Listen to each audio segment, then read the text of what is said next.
Bom dia. Então, trouxe mais uma história hoje, tá? Essa história é bem curtinha, mas eu gostei muito dela e acho que dá, assim, para ter muitos pontos de reflexão, tá bom? Então, a história é a seguinte: uma mãe levou o seu filho até o Gandhi. Chegou para o Gandhi e falou assim: Gandhi, eu trouxe o meu filho aqui porque ele come muito açúcar.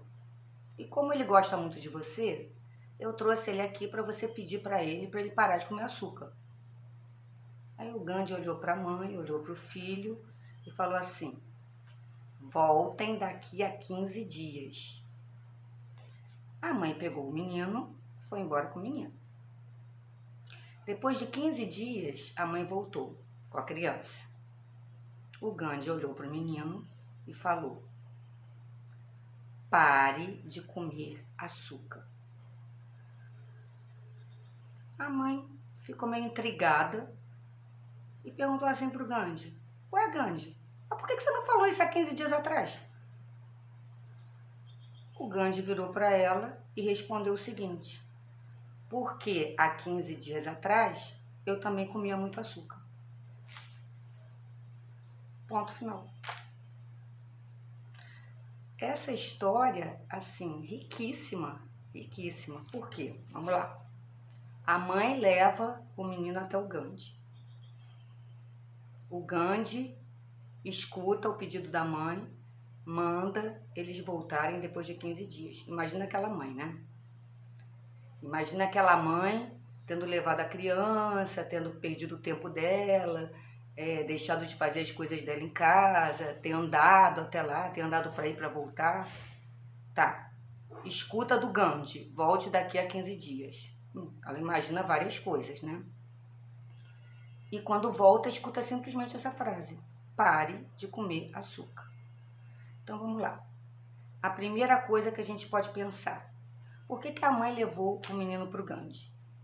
Porque o menino gostava do Gandhi? Ok, mas a mãe também levou o menino para o Gandhi porque ela confiava no Gandhi. Porque se o filho pede uma coisa, mas ela não confia na pessoa, ela não vai levar. Então ela confiava no Gandhi. Por que será que ela confiava no Gandhi? Será que é porque o Gandhi era famoso, o Gandhi era respeitado, né? Porque nós confiamos numa pessoa o quê? Se a gente pede indicação para alguém, a gente precisa, sei lá, de um médico, pede indicação para alguém. Alguém dá uma indicação. Ah, eu já fui, ele é muito bom, ela é muito boa, pode ir que você vai gostar. Então, nós confiamos naquela palavra e nós vamos àquele médico. Ou nós confiamos porque a pessoa é respeitada publicamente, todo mundo conhece, todo mundo sabe quem é, todo mundo sabe que faz coisas boas e tal. E há uma outra forma também de confiar, que é a seguinte: é usar a nossa intuição, né? O que é a intuição? A intuição é uma bússola dentro de nós que, tipo assim, uma luzinha lá dentro da gente que diz se aquela pessoa é confiável ou não, se a gente deve ir por aquele caminho ou não, se a gente deve fazer aquilo ou não.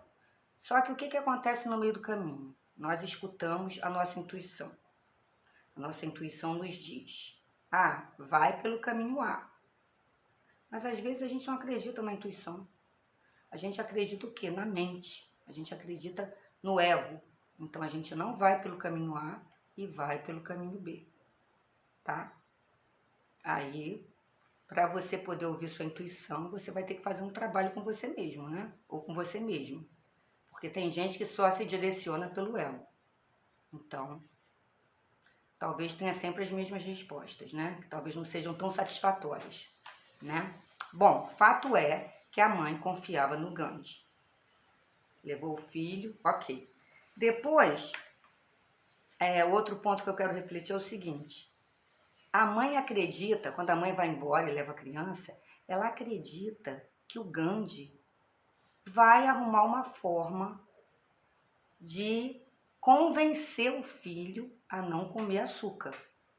Ela deve ter ido embora pensando assim: bom, o Gandhi vai pensar em alguma forma de convencer o meu filho a não comer açúcar. Ela vai embora, volta, e o Gandhi simplesmente olha para o menino e fala: pare de comer açúcar. E ela se surpreende. Por quê?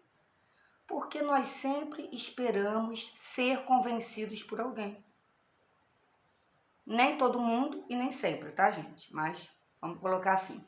Muitas vezes nós esperamos que alguém nos convença. Alguém tem que se provar a nós.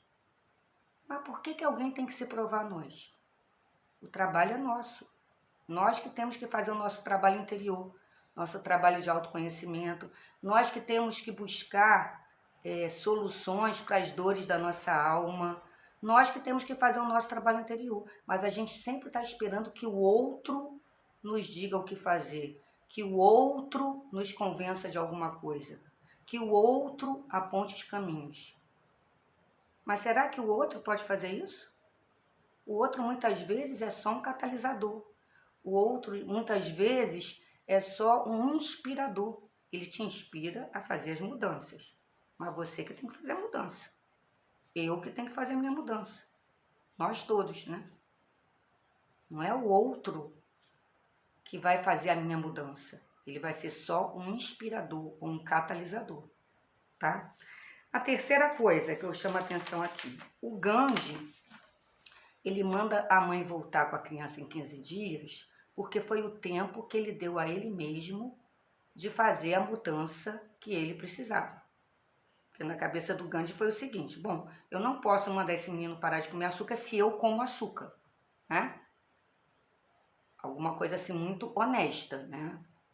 Vamos concordar que isso aí é muito honesto, né? Eu não posso dizer para o outro fazer uma coisa que eu não faço, né?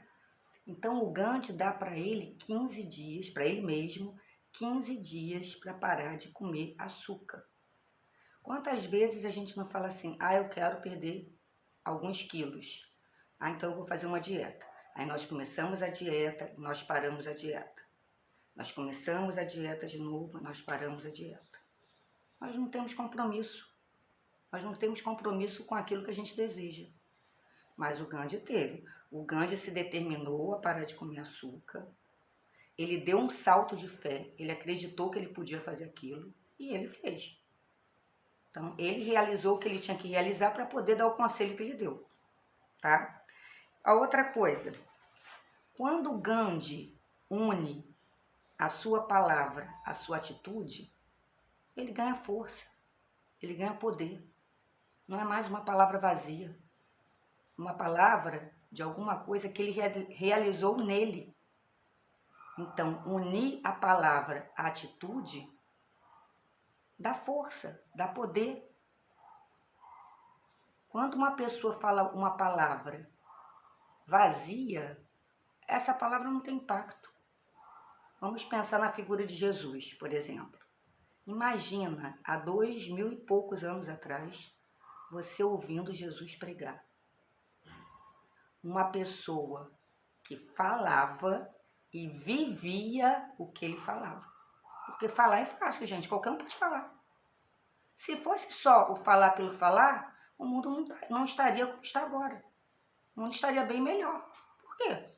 Há tantos templos religiosos, há tantas religiões, há tantas coisas acontecendo aí em termos de religião, de espiritualidade. E olha como é que o mundo está. Então adianta só falar? Adianta chegar lá e ficar pregando, pregando, pregando? Adianta? Não, não adianta. O que adianta é o seguinte: adianta você unir a sua palavra ao seu exemplo, a sua palavra à sua vida, que foi o que Jesus fez. Jesus teve um impacto muito grande por isso, pela presença dele, porque não era uma presença comum, era uma presença verdadeira, era uma presença real, era uma presença de alguém que falava e fazia, não só falava, porque falar é fácil, tá? E a outra coisa, para terminar, o menino, quando ele escuta o que o Gandhi fala, pare de comer açúcar, o que o menino faz? O menino baixa a cabeça e sinaliza que vai fazer aquilo, que vai parar de comer açúcar. Por que será que o menino sinaliza que vai parar de comer açúcar? Porque o menino, ele estava aberto a ouvir a mensagem. O menino, como criança, ele era o quê? Espontâneo, simples, aberto. Ele ainda não estava contaminado totalmente pelo ego. Ele não estava preso ao ego. É uma criança, né? Geralmente as crianças são assim, né? Autênticas. Elas são autênticas. Elas estão abertas a receber. Se nós não estamos abertos a receber, nós vamos receber o quê? Não receber nada. Só recebe alguma coisa quem está aberto a receber. Então, essa é a reflexão de hoje, baseada na história do Gandhi. E fica aí para você pensar, se você achar que vale a pena ou não. Ok? Bom dia.